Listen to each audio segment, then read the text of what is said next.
Bonjour, dans cette vidéo, on va prendre un nombre z qui est un complexe, donc dans C, et on va devoir résoudre l'équation z plus 1 puissance 5 égale z moins 1 puissance 5, et on va le faire de deux manières. Mais avant, une petite blague. C'est un mathématicien, un physicien et un ingénieur qui vont à l'hôtel. Et l'hôtel, il est très sujet aux incendies, donc ils réservent leur chambre, ils s'installent, etc. Puis dans la nuit, ils se rendent compte que ça sent la fumée, ça sent le brûlé. Il se réveille et il voit qu'il y a le feu. Ben là, l'ingénieur, il prend l'extincteur, il éteint directement le feu. Le physicien, lui, voit une couverture, ce qu'il fait, c'est qu'il prend la couverture, puis il étouffe le feu. Et là, le mathématicien, il regarde autour de lui, il voit un extincteur et une couverture, il se dit, c'est bon, il y a une solution, et il se rendort. Voilà.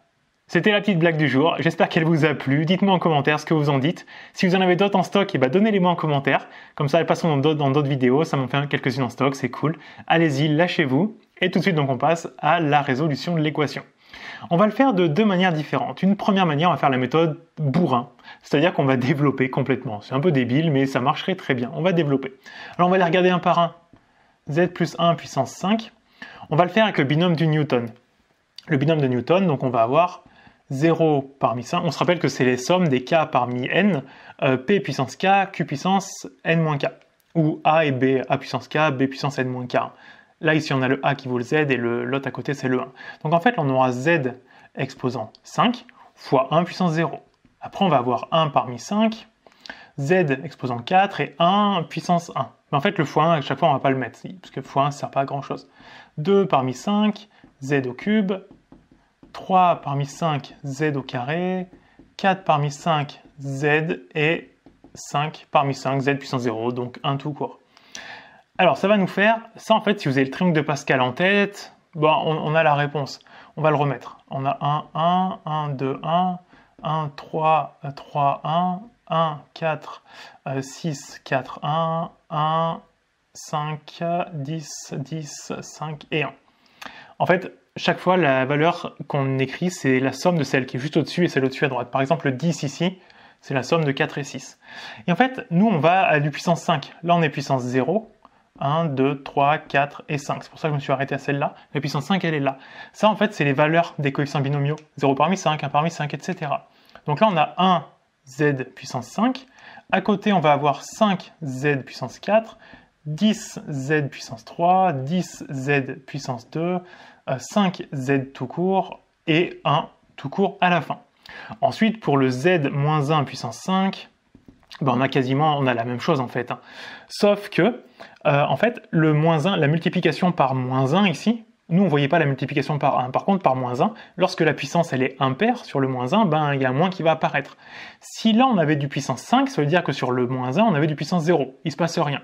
Si là on avait du puissance 4, ça veut dire que sur le moins 1, on avait un puissance 1. Donc il y a un moins qui va ressortir. En fait, partout on a des puissances paires ici, 4, 2 et 0 à la fin, on a un moins qui va sortir. Donc là, ça va être égal à z puissance 5, moins z puissance 4, plus z au cube, moins z au carré, plus z, moins 1. Et une fois qu'on a ça, on va remettre notre équation. On va donc avoir, ce qu'on va faire, je ne vais pas la réécrire en entier, je pense que vous arrivez à la visualiser. On va regrouper tout le monde du même côté, puisque les puissances 5, les 4, etc., on risque de pouvoir les regrouper. Mais admettons qu'on mette tout le monde à gauche. Ce qui veut dire qu'à gauche, on avait cette quantité-là. Et donc, on va faire moins cette quantité-là. Les Z5, ils vont partir. Z5 moins Z5, ça part. 5Z4... oui, je viens de faire une grosse bêtise ici, il manque les coefficients.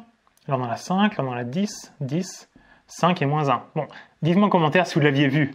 Parfois on va un peu vite et là j'ai le nez sur le tableau et je vois pas tous les détails, il faudrait que je me recule un petit peu. Donc dites-moi en commentaire si vous aviez vu le petit oubli. Bon, au moins, comme ça j'ai pas raté grand chose. Je suis pas obligé de revenir en arrière, c'est très bien. Ici donc on va avoir 5, moins 5, donc ça fera 10, donc on aura 10 z puissance 4, les 10 z cube, 10 moins 10 ça dégage, les 10 z carré, 10 moins 10, donc plus 10 ça fait 20 z au carré, les 5z moins 5z ils dégagent, et plus 1 moins 1, donc ça fait plus 2. Et comme on a mis tout ce qui était à droite, on l'a mis à gauche, à droite il nous reste 0. Ce qui fait que là on a une équation polynomiale en puissance 4, mais qui finalement, comme les puissances sont toutes paires, c'est extrêmement facile, il suffit de faire un changement de variable et de poser grand z égale petit z au carré. Si on pose donc grand z égale petit z au carré.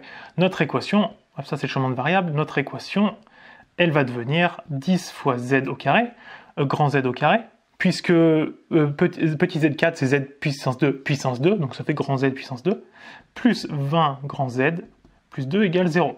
Là, on a un polynôme du second degré, on va faire un delta, on va pas se casser trop la tête, même si on aurait pu diviser par 2 pour simplifier. Ouais, on va le faire pour simplifier un peu les valeurs. Ici, on peut simplifier par 2 partout, ça fait 5z au carré, plus 10z, plus 1 égale 0. Notre delta, il vaut quoi? Il vaut 10 au carré, donc ça fait 100, moins 4 fois 5, moins 20, fois 1, ça fait moins 20. Donc on trouve 80, on aura donc deux solutions, grand Z1 et 2, qui vont être égaux à moins 10, moins racine de 80 divisé par 2 fois A, qui valait 5, donc divisé par 10. Racine de 80, avec 4, on peut faire un truc obligatoirement, ça fait 4 fois 20, ouais c'est ça, ça fait 4 fois 20, et d'ailleurs, oui, on peut pas faire mieux. Donc on aura 4 fois, on va garder le 4 fois 20, donc ici on aura moins 10, le 4 fois 20, le 4 on le sort, il devient 2 quand on le sort de la racine, donc ça fait moins 2 racine de 20, divisé par 10, ce qui va nous donner, on peut simplifier par 2 en haut et en bas, ce qui nous fait donc moins 5 moins racine de 20 divisé par 5. On pourrait à nouveau sortir un 4 de la racine, puisque ça fait 4 fois 5. Bon, on peut l'écrire, ça coûte pas grand chose, mais on ne pourra pas simplifier plus, donc là ça ne sert pas à grand chose. 4 fois 5, donc le 4 sort en 2, ça fait 2 racine de 5, le tout divisé par 5. Et là on ne peut pas faire grand chose de mieux. Bon, à la rigueur, si. Le moins 5 sur 5, on peut l'écrire que ça fait moins 1. Mais après on va avoir, oui évidemment c'est un plus, hein, plus ou moins racine, puisque j'ai mis les deux solutions en même temps. Et donc là on va avoir plus ou moins 2 racine de 5 sur 5, et là on ne peut pas faire grand chose de plus. On a donc trouvé deux solutions à notre grand Z. Un détail, les deux solutions qu'on a trouvées sont toutes les deux négatives. Ce qui veut dire que grand Z égale Z carré, a priori il n'y a pas de solution, donc on va être obligé de donner les solutions complexes. Bon c'est pas grave, on bosse dans les complexes, c'est plutôt logique de donner les solutions complexes. Donc on va avoir que petit z va être égal à plus ou moins i fois ce qu'on a trouvé ici, le grand Z. Alors pas le grand Z, le moins grand Z. C'est exactement comme quand on fait du second degré. Dans la racine, on met plus ou moins i racine de moins delta. C'est exactement la même chose.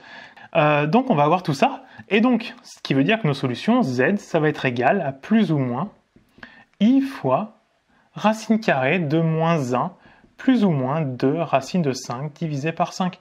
Alors on pourrait les expliciter une par une, mais enfin on les a toutes ici. C'est z1, 2, 3 et 4. Pourquoi 4 ? Parce que dans la racine, on a deux différentes, et avec un plus ou un moins devant la racine, mais quand on met un plus, il y en a deux dedans, et quand on met un moins devant, il y en a à nouveau deux dedans. Donc au total, on a 4 solutions. Donc notre équation, elle a 4 solutions qui sont toutes données juste ici. Bon, ça c'est la méthode bourrin pour résoudre ça, ça marche très très bien. C'est pas très réfléchi, mais ça marche correctement. Là, ce qu'on va faire avec la racine énième de l'unité, qui est beaucoup plus classe, plus efficace, et donc je vais vous montrer ça tout de suite. Juste avant, je vais effacer le tableau. Si vous voulez vraiment me soutenir, pensez à mettre un petit pouce en l'air sous la vidéo si ce que je vous montre vous plaît. Vous pouvez aussi vous abonner à la chaîne si ce n'est pas encore fait. Puis si c'est déjà fait, ben, je vous remercie. C'est très sympathique de me soutenir. Ça fait vraiment plaisir. Et vous pouvez aussi mettre un petit message, un merci ou ce que vous voulez. Et voilà, juste pour me soutenir, pour aider à développer la chaîne. Et donc tout de suite, on passe à la suite. Une deuxième technique pour résoudre cette équation, c'est de remarquer qu'on a les mêmes puissances de chaque côté. Alors des puissances a carré plus b carré, on ne peut pas les regrouper. Par contre, a carré sur b carré, là on peut, ou a carré fois b carré, on peut faire quelque chose. Ce qu'on pourrait faire pour rassembler nos puissances, c'est diviser par exemple par z moins 1 puissance 5. On aurait donc z plus 1 puissance 5 sur z moins 1 puissance 5. Évidemment, en faisant ça, on élimine le cas où z vaut 1, avec z différent de 1. De toute façon, on peut vite tester. Hein. Si z vaut 1, ben on a 2 puissance 5 égale à 0 puissance 5. Évidemment, ce n'est pas une solution. Donc z est obligatoirement différent de 1. Mais il faut y penser quand même. Hein. Lorsqu'on divise ici, si jamais c'est égal à 0, c'est pas top. Et donc, comme on a divisé, ben, ça veut dire que de l'autre côté, il nous reste que 1. Là, on a la même puissance en haut et en bas. Donc, ce qu'on peut faire, c'est regrouper. On aura donc z plus 1 sur z moins 1. Tout ça, puissance 5, égale à 1. Et puis là, on pourrait faire un changement de variable. Poser que ça, c'est grand Z. On aurait donc grand Z exposant 5 qui est égal à 1. Et ça, on pense aux racines énièmes de l'unité. Alors là, vous allez me dire, il n'y a que 1 puissance 5 qui donne 1. Ouais, mais non, dans les réels, oui, mais dans les complexes, il y en a d'autres. Alors ce qu'on va faire pour s'en rendre compte, c'est qu'on va écrire ça sous forme... on va refaire la démonstration complète, on va pas donner le résultat direct. On va comprendre d'où ça sort. On sait que tout nombre complexe peut s'écrire sous la forme exponentielle iθ. Donc ici, on va avoir... Parce que oui, R fois exponentielle iθ, sauf que le module ici, comme on a l'égalité, à droite, le module 1, il a une distance de 1 par rapport à l'origine, donc le module vaut 1. Donc à gauche, le module vaudra 1 aussi. Donc forcément, le truc de gauche s'écrit sous la forme exponentielle iθ. Le tout puissance 5 égale donc à exponentielle 2kπ. Là, on a exponentielle 0, ou un tour complet, ça fait 2π, ou 2 tours complets, ça fait 4π, donc 2π fois un nombre k, avec k dans z. On a ce truc-là. À gauche, ça va donc nous donner exponentielle 5iθ égale exponentielle 2kπ. Évidemment, deux exponentielles qui sont égaux, ça veut dire les trucs qui sont à l'intérieur de l'exponentielle se valent. Donc on a 5iθ égale 2, il manque un i ici, 2kπi, évidemment. Et donc là, on a 2kπ fois i. On peut virer les i de chaque côté, et donc on va trouver que θ, il est égal à 2kπ divisé par 5. Et donc, toutes les solutions de z puissance 5 égale à 1, c'est les exponentielles i fois 2kπ sur 5. Alors, on ne va pas toutes les prendre. Enfin, on va pas prendre n'importe quoi pour n'importe quelle valeur de k. En fait, on va juste prendre k entre les valeurs entières de 0 jusqu'à 4. Pourquoi je fais ça? Parce que lorsque k va passer à 5, 2 fois 5 ça fait 10, 10π sur 5 ça fait 2π. Donc en fait on est revenu au même cas que k vaut 0. Qu'on soit exponentielle 0 ou exponentielle 2π, c'est la même chose. En fait c'est comme des modulos. Ici la division par 5 veut dire que dans notre cercle Trigo on a coupé en 5 parts.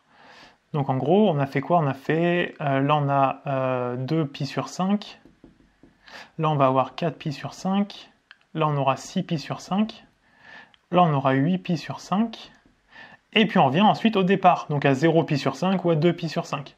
0π sur 5. Donc au total, on a 5 solutions. Donc là, on a trouvé que pour notre grand Z puissance 5 égale 1, on a 5 solutions. Les 5 qui sont ici. Ici. Maintenant, on va revenir à notre fraction un peu avant, ici. On a donc dit petit z plus 1 sur petit z moins 1 égale grand Z. Nous, on voudrait trouver petit z, donc on va l'isoler. Ça fait donc z plus 1 égale grand Z fois z moins 1. Je vais remettre des petits z minuscules comme ça pour pas se tromper. Ça nous fait donc z plus 1 égale grand Z fois petit z moins grand Z. On va regrouper les z, ça fait petit z facteur d'à gauche, il était une fois. Le grand Z, je le mets à gauche, il tient moins z. Et à droite, on a moins z et le plus 1 devient moins 1. Ce qui veut dire qu'on va avoir z égale moins z moins 1 sur 1 moins z. Et là, éventuellement, on pourrait factoriser par moins en haut, ça fait moins facteur de z plus 1 sur 1 moins z. Pourquoi pas? Ensuite, on avait dit le z, on peut l'écrire sous la forme exponentielle iθ. Donc là, on ne va pas s'embêter à remplacer quoi que ce soit tout de suite.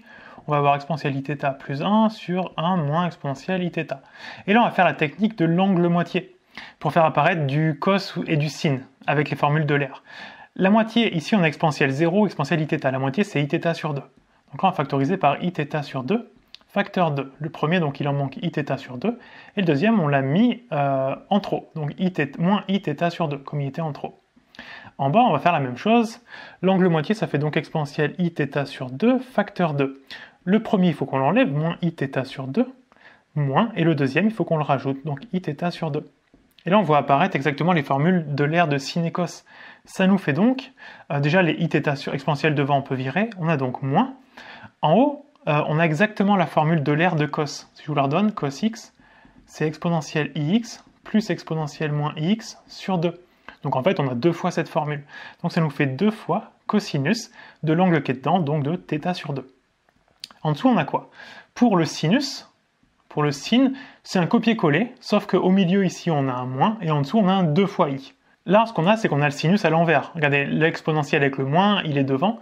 On a échangé les signes. Donc là, on a un moins quelque chose au final.